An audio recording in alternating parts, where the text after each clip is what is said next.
Nah. The moment my brother walked into my office, I knew exactly why he was there. I didn't panic.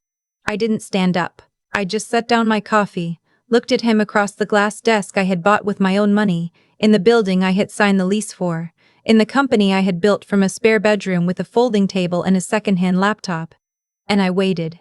He had that look on his face, the one I'd seen my whole life, the one that said you owe me something. I should back up. My name is Sophie. I'm 31 years old. I run a digital marketing agency called Harland Creative. We handle brand strategy, content, and paid media for mid-size companies across the country. We have 22 full-time employees. Last year we cleared just under $4 million in revenue. I built it alone, every single piece of it. And for most of my adult life, my family treated that fact like an inconvenience. Growing up, my brother was the one everyone talked about. My brother got the car for his 16th birthday. My brother's college tuition was paid in full, no question asked. My brother was going to be somebody. That's what my father used to say at the dinner table, loud enough that I could hear it from wherever I happened to be sitting. I was the quiet one. The one who spent weekends reading marketing books from the library because we couldn't afford to buy them. The one who taught herself Photoshop from YouTube tutorials at 13. The one who, at 16, was already freelancing logo design for local businesses and saving every dollar in a bank account nobody in my family knew existed. When I told my parents I wanted to study business and design, my mother looked at me like I had suggested something embarrassing. My father just said, "That's not a real career, Sophie." My brother, who was sitting next to him, laughed. I went anyway. I took out loans. I worked part-time through every semester. I graduated with honors and a client list I had built entirely on my own. Nobody in my family came to graduation. My mother called that evening and said she was sorry they missed it. That something had come up with my brother. I said okay. I meant goodbye. We didn't talk much after that. A text here and there. A holiday call that lasted 4 minutes. I stopped waiting for them to ask how things were going. I stopped explaining myself. I moved to a different city, signed a lease on a small office space, and put everything I had into making Harland Creative real. That was 5 years ago. 3 months before my brother showed up at my office, I got a call from my mother. I almost didn't pick up. I was in the middle of reviewing a campaign deck for one of our biggest clients, a national skincare brand we'd just signed. But something made me answer. She asked how I was. I said fine. There was a pause. The kind that means someone is deciding how to say something they've already decided to say. Then she told me she'd seen an article about my company. Apparently a regional business magazine had done a small feature on Harland Creative. Fastest growing agencies under 35. Something like that. My photo was in it. My name was in the headline. "We're so proud of you," she said. I didn't say anything for a moment. 5 years of silence, and now proud. "Thank you," I said. I kept my voice even. She said my father had read the article twice. She said my brother had mentioned that marketing was something he'd always been interested in. She said it casually, the way you mention the weather, like it wasn't the entire point of the call. I said that was nice. We hung up shortly after. I sat at my desk for a few minutes after that call. I wasn't angry exactly. I was something closer to tired. The specific kind of tired that comes from having known something for a long time and having it confirmed anyway. I went back to the campaign deck. My brother showed up 6 weeks later. No call ahead. No email. He just appeared in our lobby on a Tuesday morning wearing a blazer that looked new, carrying a leather portfolio I was fairly certain he had never used before in his life. My assistant came back to my office looking slightly confused. "There's a man at the front who says he's your brother. He doesn't have an appointment." I knew. I'd known something was coming since that phone call with my mother. I told her to send him in. He walked in smiling. That was the first thing. He walked in smiling like he was doing me a favor by being there, like I should be grateful. He sat down without being invited to. He looked around my office. The awards on the wall, the framed campaign work, the city view through the window, and he nodded slowly, the way someone does when they're recalculating. "You've done well," he said. "I have," I said. "I didn't dress it up. He opened the portfolio. There were papers inside, printed documents, which struck me as deliberate. People bring printed documents when they want to seem serious. He told me he'd been thinking a lot about his future. He said he'd realized he had a real passion for marketing and brand strategy. He said he had ideas, big ones, about how Harland Creative could expand, new verticals we weren't tapping into. A whole growth strategy he'd been developing. He slid a paper across the desk. It was a proposed title, Director of Business Development, with a salary listed, a salary that was higher than what I paid my most senior account manager. I looked at the paper. I looked at him. And what would this role involve? I asked. He talked for several minutes. Strategy. Relationship building. Bringing in new clients through his network. He said the word vision 4 times. He never once mentioned any specific experience. He never mentioned a single client he'd worked with, a single campaign he'd run, a single result he'd driven. Because there weren't any. My brother had spent the last 5 years working a series of jobs that never lasted more than 8 months, sales roles, coordinator positions, a stretch at a cousin's real estate office. Nothing in marketing. Nothing close. What's your background in brand strategy? I asked. He shifted slightly. I've been doing a lot of research. And honestly, Sophie, strategy is about thinking, and I've always been a big picture thinker. I nodded. And the salary on this document? How did you arrive at that number? I looked at industry standards. For someone with how many years of experience? He looked at me. I think family should be valued fairly. There it was. I picked up the paper and set it to the side. Let me think about it, I said. Which was not yes, but he heard it as yes. Because people like my brother hear what they want to hear. He stood up, shook my hand, and left looking satisfied. I waited until he was through the lobby door. Then I called my lawyer. I want to explain something about that phone call, because it matters. I didn't call my lawyer because I was panicking. I called her because I had already learned, the hard way, twice before in my professional life, that when someone shows up with a printed document and a sense of entitlement, you get ahead of it before it becomes something you have to manage in a crisis. My lawyer, Dana, listened to everything I told her. Then she asked one question. Do you have any intent to hire him? No, I said. Then don't leave it ambiguous, she said. The longer you leave a door open, the more they'll assume it's an invitation. She was right. I knew she was right, but I also knew my family, and I knew that a clean no delivered too early would set off something I wasn't ready to manage yet. I needed 2 weeks. The call from my mother came 4 days after my brother's visit. She said she was so happy we'd had a chance to reconnect. She said my brother had come home talking about how impressive the office was, how clear it was that I'd built something real. She said she hoped I could find a place for him. I told her I was still reviewing things internally. She said she knew I would do the right thing. For the family. I asked her what she meant by the right thing. There was a pause. Then she said, and I want to be accurate here because I have thought about this sentence many times since, Sophie, he's your brother. You have so much. It wouldn't hurt you to share a little of it. I let that sit for a moment. I'll be in touch soon, I said. What happened in the next 10 days, I will try to describe as plainly as I can. My brother started sending emails. Long ones. He had renamed himself in the subject line. Harland Creative, Business Development Strategy. His name, Director Designate. He had already given himself the title, in his own emails, before anyone had offered him anything. The emails contained ideas. I will not say they were all bad ideas. Some of them were things we had already done, phrased as though he'd invented them. One of them suggested we pivot entirely away from our current client base to focus on cryptocurrency startups, which told me everything I needed to know about how much research he had actually done. Then my father called. My father does not call often. When he does, it is because he has decided something and wants to deliver it rather than discuss it.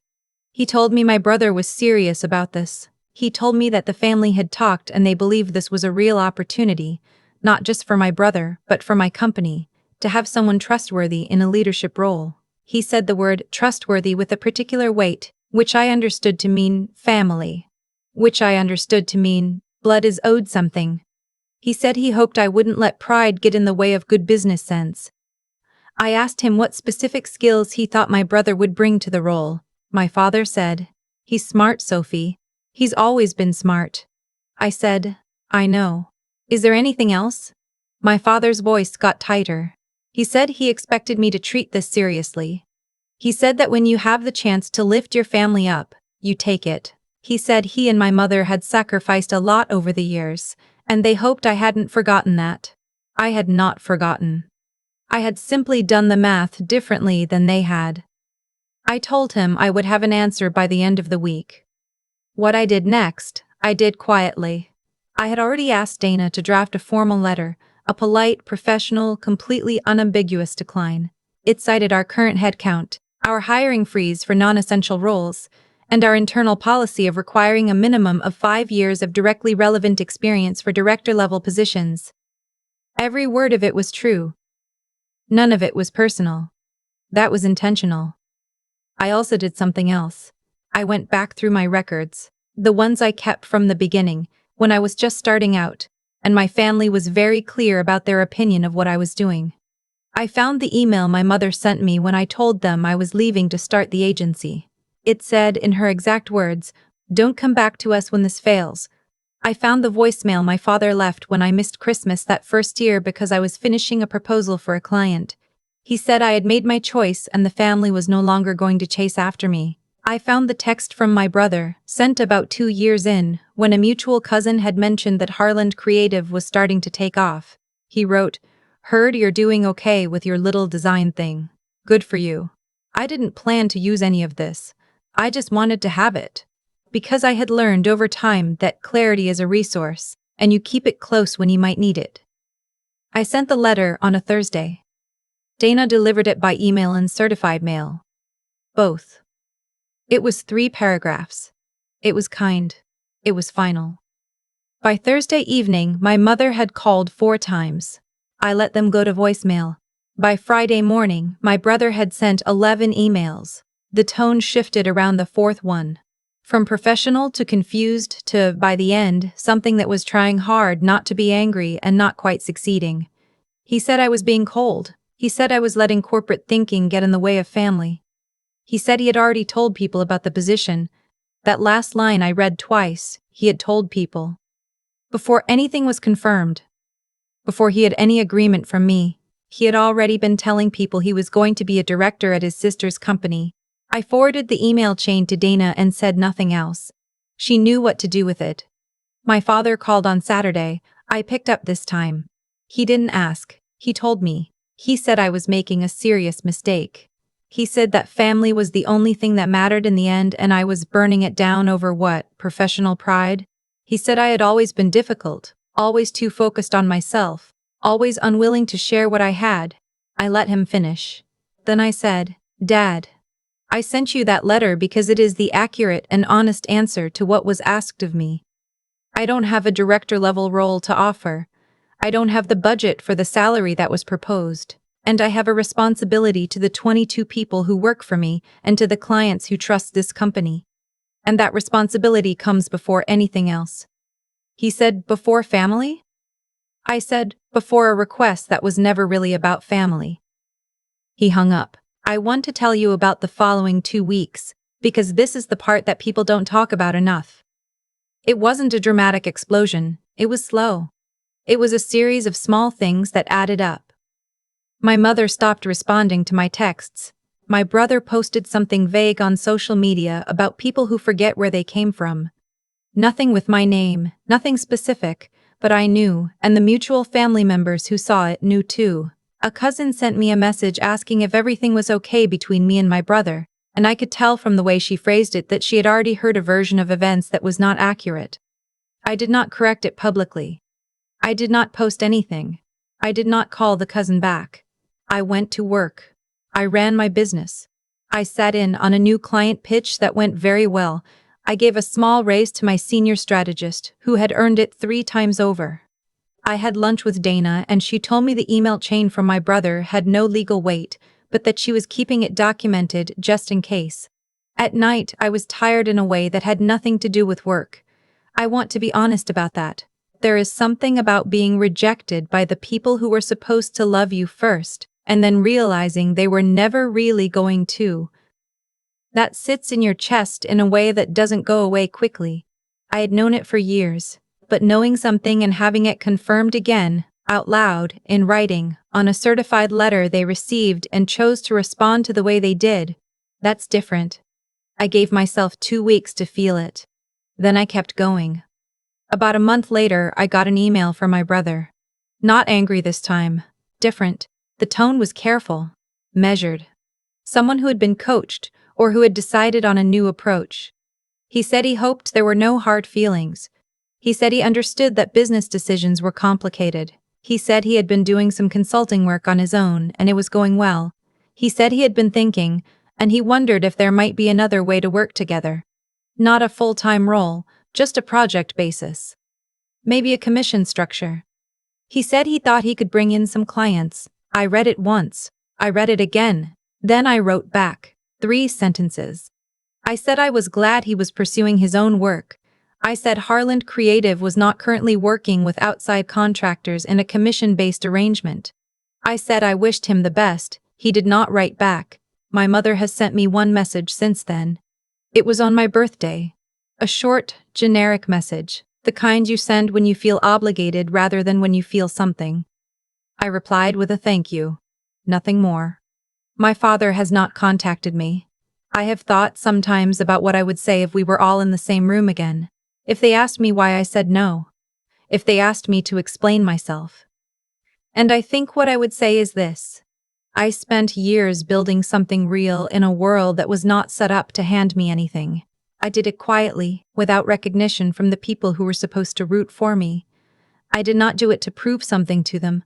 I had stopped needing their validation a long time before I started Harland Creative. I did it because it was mine, and because I was good at it, and because the work itself was worth doing.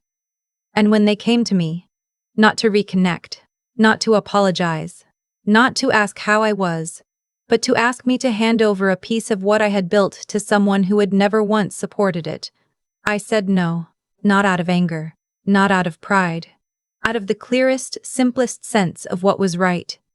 I have 22 people who show up every day and do good work and trust that the person running this company is making decisions that are fair and sound. I owe them that. I owe the clients who gave us their business that. I owe myself that. What I do not owe is a director title and a 6-figure salary to someone because we share a last name. Harland Creative is doing well, better than well, honestly. We brought on 2 new clients last quarter. We're expanding into a second city next year. I recently promoted my operations manager. She's been with me since year 1, worked her way up from coordinator, and there is no one on earth who has earned that more than she has. I still think about my family sometimes. I think you always do, no matter what. But I have stopped waiting for an apology that isn't coming. I have stopped trying to explain myself to people who decided what they thought of me a long time ago. I have stopped shrinking the thing I built to make other people comfortable with how big it got. The door is not locked, but I am not standing at it anymore, waiting for someone to knock. I have work to do. I've thought a lot about what actually happened, not the emails, not the certified letter, not my brother's face when he realized I wasn't going to give him what he came for. I mean what happened underneath all of it. The real thing. And what I keep coming back to is this. The way people treat you when you have nothing tells you everything you need to know about why they come back when you have something. My brother didn't fail to get the director role because I was cold, or because I was holding a grudge, or because I had forgotten what family means. He failed to get it because he had spent years making it clear. Through silence, through that text calling my company a little design thing, through not showing up, that he didn't believe in what I was doing. You don't get to cash in on something you never invested in. That's not cruelty, that's just how it works. And my parents, I don't think they ever understood that what they were asking me to do was hand my employees' livelihoods to someone unqualified, hand my clients' trust to someone untested, hand everything I had sacrificed to someone who had sacrificed nothing for it. They framed it as generosity. But generosity that comes at someone else's expense isn't generosity, it's just transfer. Here's what I know about building something real. It requires you to make decisions that feel hard in the short term, but are the only honest decisions available. Saying no to my brother was hard, not because I wanted to say yes, I didn't, but because I knew what it would cost me relationally, and I said it anyway. That's not stubbornness. That's integrity. And integrity, I've learned, is not something you perform for an audience. It's something you practice when it's inconvenient, when it's uncomfortable, when the people who are supposed to love you are on the other side of the decision. I also think about the version of me that almost said yes, that almost created a role that didn't need to exist for a salary that wasn't fair to my team, because I was afraid of what my family would say. I think about that version of me often.